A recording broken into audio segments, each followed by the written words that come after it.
Assalamu alaikum wa rahmatullah to all my dear students. Zahid sir here. So, Alhamdulillah, after getting a very good response from the students, we are now moving ahead in this very chapter. तो अभी तक हमने dimensions का introduction पढ़ा definition के हवाले से and we have learn कि फिजिकल क्वांटिटीज की डायमेंशनल फार्मूला को कैसे इवेलुएट किया जाता है। मैंने भी कुछ एग्जांपल्स दी, कुछ assignments the and I am hopeful कि घर में आपने भी कुछ काम इस पे किया होगा ज़रूर। तो उसके बाद डायमेंशंस की बुनियाद पर फिजिकल क्वांटिटीज़ को क्लासिफाई कर दिया, dimensional physical quantities and dimension less physical quantities. तो उसके बाद बेटा अ very important principle I have discussed in 3 to 4 lectures almost, that is principal of homogeneity of dimensions. और पूरी कोशिश ये रही कि प्रिंसिपल ऑफ होमोजेनिटी पर जितने भी डायमेंशंस के न्यूमेरिकल्स पूछे जाते हैं उनको ऑलमोस्ट हमने टच किया अल्हम्दुलिल्लाह। तो इस तरीके से हम आहिस्ता आहिस्ता अब नेक्स्ट टॉपिक इस चैप्टर में आ गए, एप्लीकेशंस ऑफ डायमेंशनल एनालिसिस। ये डायमेंशनल एनालिसिस जो हमने अब पढ़ा प्रिंसिपल ऑफ होमोजेनिटी के हवाले से, अब इसकी कुछ एप्लीकेशंस है and mainly there are 3 applications when we will discuss the application part. First application is to check correctness of physical equation, to check correctness of physical equation। यानी हम कोई इक्वेशन लिखेंगे और देखेंगे क्या वो इक्वेशन डायमेंशनली सही है कि नहीं। मैं कोई भी इक्वेशन आपके सामने रखूंगा, अभी आपको उस इक्वेशन के बारे में कुछ पता ही नहीं है ना, आपने देखी है, मगर डायमेंशन आपको हेल्प करेगा कम से कम ये बोलने में क्या ये जो इक्वेशन हमने लिखी ये डायमेंशनली सही है कि नहीं। So this is the first application बेटा। Number second is a very important for the board exams, that is derivation of physical equations। Derivation of physical equations, this is the second application, derivation of physical equations। And the third application is conversion of units, conversion of values from one system of units into another, from one system of units into another। तो इस तरीके से ये basic 3 applications है dimensional analysis के। कौन कौन सी एप्लीकेशन शाबाश। The first one is to check the correctness, कि कोई फिजिक्स में कोई भी इक्वेशन उसको कैसे देखा जाए जब आपको उस इक्वेशन के बारे में भी कुछ पता नहीं है, पढ़ी नहीं है वो इक्वेशन कभी, मगर dimension will help you to tell you whether this equation is dimensionally correct और नॉट। पहली एप्लीकेशन यही है कि फिजिकल इक्वेशन को क्या देखना, क्या ये डायमेंशनली करेक्ट है कि नहीं। सेकेंड वन इज कि डेराइवेशन ऑफ फिजिकल इक्वेशंस, हम फिजिक्स की इक्वेशंस को डायमेंशंस की बुनियाद पर बेटा डेराइव भी कर सकते हैं। This application is very important from board exams as well. Number third is conversion of units. मैं किसी क्वांटिटी का वैल्यू आपको एसआई सिस्टम में दूंगा, आपको सीजीएस सिस्टम में कन्वर्ट करना है। मैं सीजीएस सिस्टम में दूंगा, आपको एफपीएस सिस्टम में कन्वर्ट करना है। So these are the 3 main applications which we have to discuss. और इन 3 एप्लीकेशंस को खत्म करते ही ये टॉपिक हमारा खत्म होगा before we will start error analysis इंशाल्लाह। तो let us move ahead now. तो आज के लेक्चर में मैं पहली एप्लीकेशन बेटा डिस्कस करने जा रहा हूं, to check the correctness of physical equations.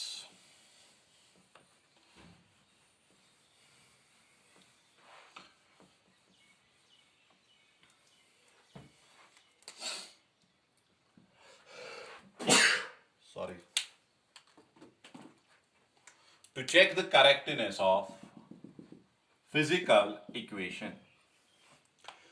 तो क्या है इसमें कॉन्सेप्ट? इसमें कॉन्सेप्ट ये है, an equation is said to be dimensionally correct. An equation is said to be dimensionally correct if all the terms in equation, all the terms in the equation are having same dimensional formula, are having same dimensional formula. यानी जब मैं आपको एक physics की equation लिखूंगा और मैं आपको बताऊंगा जरा ये देखो ये सही फिजिक्स की इक्वेशन है कि नहीं, तो आप क्या करेंगे, आप उसमें देखेंगे कितनी टर्म्स है. तो मैंने कहा है ये बार बार, टर्म अलग होती है तीन ऑपरेशन से, प्लस से, माइनस से और इक्वालिटी से. मल्टीप्लाई और डिवाइड टर्म्स को अलग करने वाला नहीं है.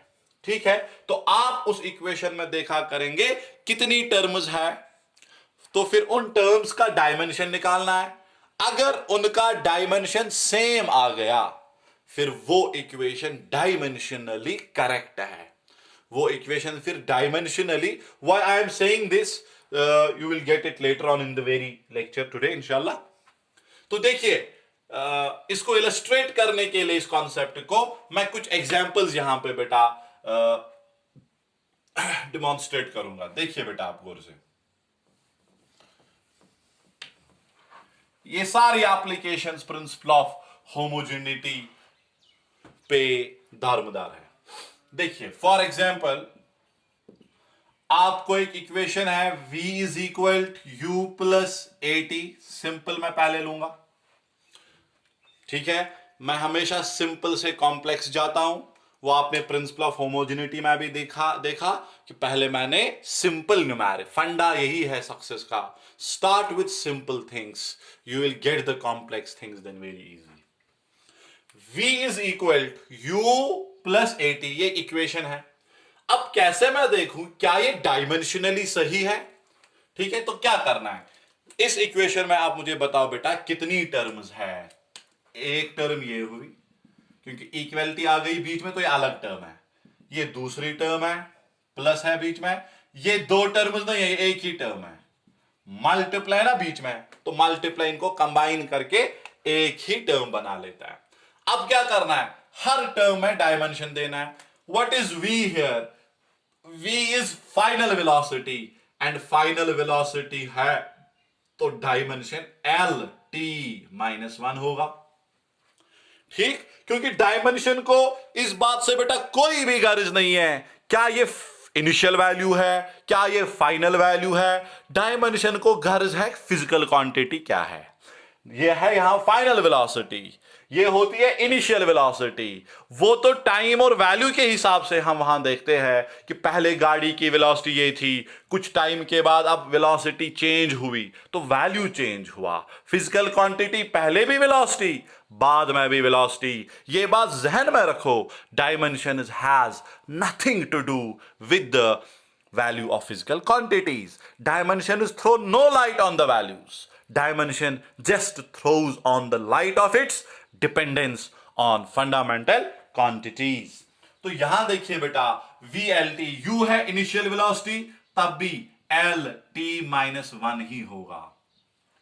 प्लस एक्सेलरेशन है LT माइनस 2. एक्सेलरेशन टाइम का आएगा बेटा T. तो ये इधर बना LT माइनस 1, LT माइनस 1. इधर देखो L T इधर माइनस 2, इधर plus 1. Minus 2 plus 1 is minus 1, तो LT माइनस 1. तो आप देख रहे हैं तीनों टर्म्स का डायमेंशन सेम. अब आप यहां देख क्या करेंगे, प्लस लिखेंगे इसको 2 टाइम्स, नहीं कर सकते हैं, क्योंकि principle of homogeneity is velocity plus velocity gives you velocity. Principle ये नहीं है velocity plus velocity becomes 2 times velocity, no. So all the terms clearly all the terms are of same dimensions, hence dimensionally correct। तो ये equation dimensionally बेटा correct equation है। Let me take one more equation here, और कुछ examples कर लेते हैं, ठीक है। देखिए,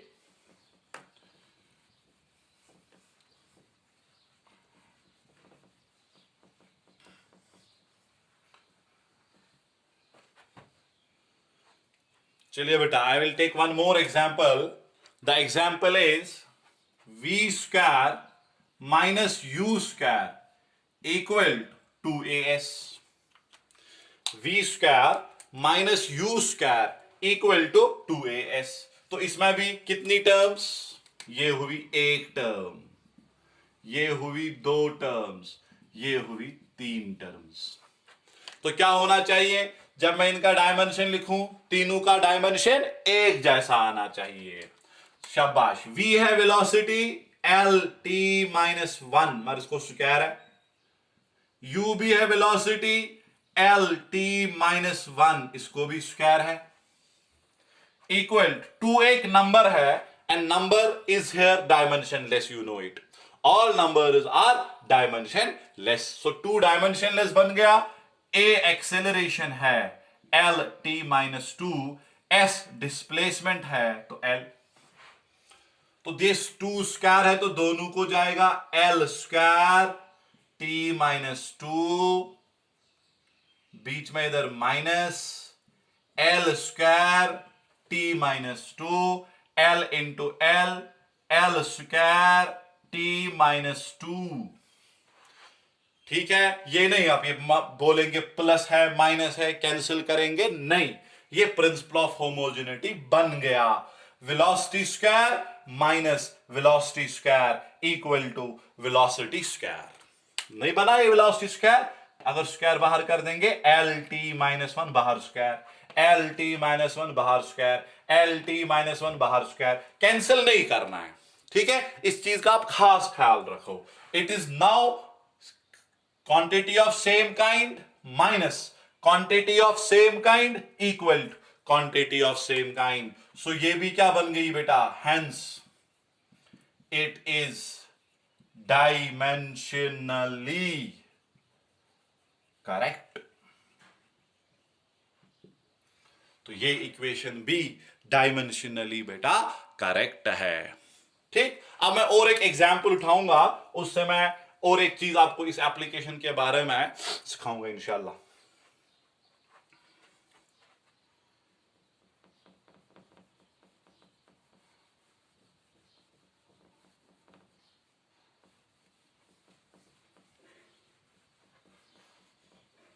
देखिए, let me take an example. s is equal to ut plus at square. मगर आपको पता है कि फिजिक्स में आपने इक्वेशन पढ़ी होगी 9th में भी, ut plus half of at square. ये तो हमें पता है कि न्यूटन ने ये इक्वेशन असल में दी। ठीक, मैंने ये इक्वेशन ली, जरा हम इसको देखेंगे क्या ये डायमेंशनली सही होगी कि नहीं। ठीक है, न्यूमेरिकली आपको पता है ये सही इक्वेशन नहीं है, क्योंकि सही इक्वेशन क्या है, s is equal ut plus half of at square. मैंने लिया ut प्लस at स्क्वायर, दीजिए डायमेंशन, s है डिस्प्लेसमेंट l, u है velocity l t minus 1, t है टाइम तो t, एक्सेलरेशन है l t माइनस 2, टाइम है t और t पर बेटा इधर स्क्वायर है। ये हुआ बेटा इधर l। ठीक, इधर हुआ l t minus 1 plus 1 0, L, t पर -2 + 2 तो 0, तो इस तरीके से ये बना L = L + L. Again, what you are getting equation is dimensionally correct. क्यों? Physical quantity of same kind equal to physical quantity of same kind plus physical quantity of same kind. Got it? तो मगर ये तो गलत equation है, क्योंकि आपको पता है असल इक्वेशन न्यूटन ने यही दी है, तो डायमेंशन तो गलत को भी सही बता रहा है. इक्वेशन फिजिक्स के हवाले से ये गलत है, क्योंकि न्यूटन ने असल में ये इक्वेशन दी है ut + ½ of at². मगर मैंने ये इक्वेशन ली और डायमेंशनल एनालिसिस कह रहा है ये भी ठीक है. तो फिर क्या कॉन्सेप्ट इधर एक्चुअली हमें सीखना है? आपको ये चीज बेटा सीखनी है, जो इक्वेशन डायमेंशनली रॉन्ग निकलेगी, जो इक्वेशन डायमेंशनली रॉन्ग निकलेगी वो कभी भी सही नहीं हो सकती है. An equation which is dimensionally wrong is always wrong. But the equation which is dimensionally correct is not necessarily physically correct. Dimensionally तो ये correct है, मगर physically ये wrong है. ठीक है? तो जो इक्वेशन आपको डायमेंशनली करेक्ट निकलेगी, जरूरी नहीं है कि वो न्यूमेरिकली भी सही होगी. मगर याद रखो बेटा, जो इक्वेशन डायमेंशनली रॉन्ग निकलेगी वो रॉन्ग है ही. तो actually it will check you wrong. अगर रॉन्ग है वो कभी करेक्ट नहीं है, न्यूमेरिकली भी रॉन्ग. अगर करेक्ट है dimensionally, not necessarily numerically it is also correct. बहुत बार ये ऑब्जेक्टिव पूछा गया. An equation which is dimensionally correct is always numerical correct, may or may not be numerically correct. तो क्या आप लिखेंगे? May or may not be numerically correct. अगर पूछा जाएगा इक्वेशन इज डायमेंशनली रॉन्ग, तो क्या लिखेंगे? Always numerically wrong. ठीक है? देखिए मैं एक एग्जाम्पल और यहां लूंगा.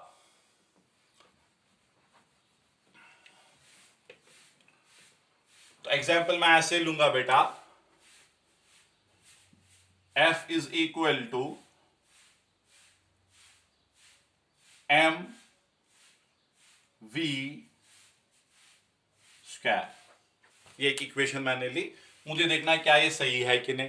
So what I will do, I will put the dimensions. Force mLt-2, mass velocity Lt-1 मगर स्क्वायर.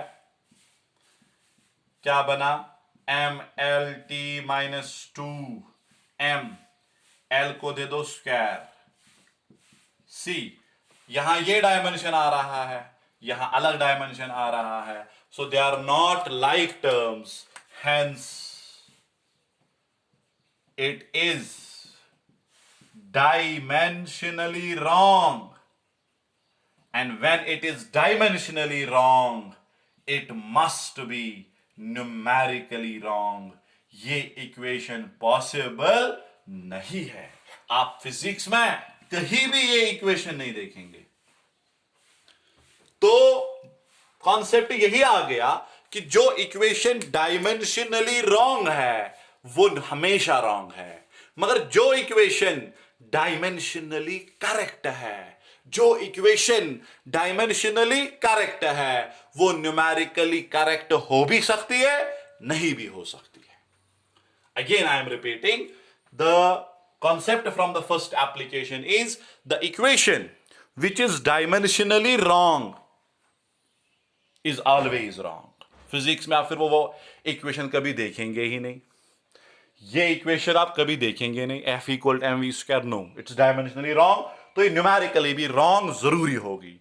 मगर जो इक्वेशन डायमेंशनली करेक्ट निकलती है, ठीक है, जैसे मैंने इससे पहले ली एक एग्जांपल, वो डायमेंशनली करेक्ट निकली मगर न्यूमेरिकली वो सही नहीं है. तो कॉन्सेप्ट यही है, equation which is dimensionally correct may or may not be numerically correct.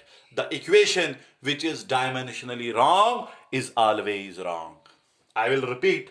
The equation which is dimensionally correct may or may not be numerically correct.